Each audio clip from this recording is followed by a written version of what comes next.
Respoint'e gelgen adam bir ile ajatkanaga kiribesden жуунуp, таранып, тазаланып, колунда баласы бар, жаш балдары болсо, атайын бөлмө бар, ал жерге кирип, балдарын ороп, чулгап кетсе да болот.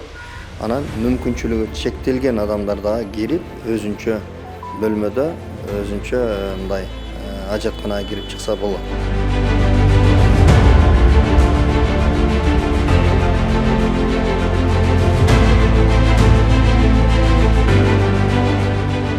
Бүгүн Кыргызстан боюнча экинчи жолу мына Жалал Абад шаарында ачылып атат.